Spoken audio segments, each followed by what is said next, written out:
शहराच्या लगत जे चालू असलेले टोल नाके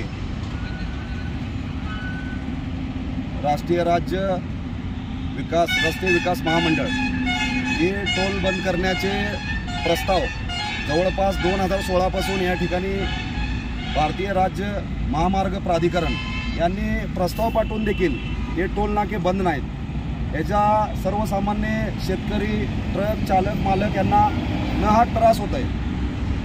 गेल्या अनेक महिन्यापासून युवा भीमसेना सामाजिक संघटनेच्या वतीने आम्ही हे टोल बंद करण्याच्या उद्देशानं या मागणीसाठी या ठिकाणी निवेदन देतोय, आंदोलन करतोय, परंतु त्या निवेदनाची त्या आंदोलनाची आतापर्यंत कुठली दखल घेतली नाही। तर येणाऱ्या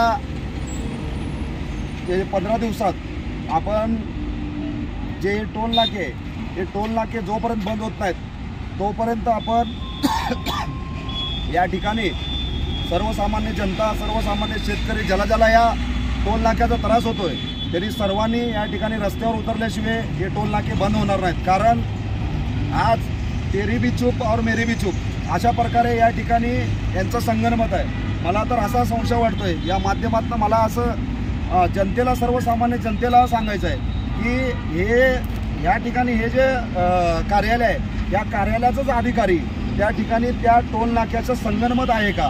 कारण यांनी प्रस्ताव पाठवतोय परंतु केंद्र सरकार, मला या माध्यमातून विचारायचं आहे, केंद्र सरकार मोठं का राज्य सरकार मोठं?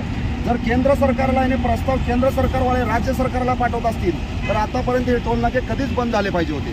परंतु या ठिकाणी ग्राउंड लेवलवरच फक्त कागदेफोडी चालू आहे। त्यामुळं सर्वसामान्य जनता याचं ज्याला भूर्दंड सहन करावा लागतोय ते जोपर्यंत रस्त्यावर उतरणार नाहीत तोपर्यंत हे टोल बंद होणार नाही। म्हणून येणाऱ्या 15 दिवसात युवा भीमसेना सामाजिक संघटनेच्या वतीनं हे जे चाललेले टोल नाके आहेत ते टोल नाक्याच्या समोर ठिय्या आंदोलन करून जनता, सर्वसामान्य जनता जोपर्यंत रस्त्यावर उतरत नाही, जोपर्यंत त्यांना जाब विचारत नाही तोपर्यंत हे असंच हे काळाबाजार चालत राहणार आहे। म्हणून येणाऱ्या काळात आपण सर्वांनी सोलापुरातील जनता रस्त्यावर उतरून जोपर्यंत उद्रेक करत नाही तोपर्यंत हे टोल नाके बंद होणार नाहीत। तरी माझ्या सर्व शेतकरी बांधव असतील, ट्रक चालक, मालक यांना या ठिकाणी विनंती करतो, या ठिकाणी आवाहन करतो, येणाऱ्या काळात आपण सर्वांनी रस्त्यावर उतरावं।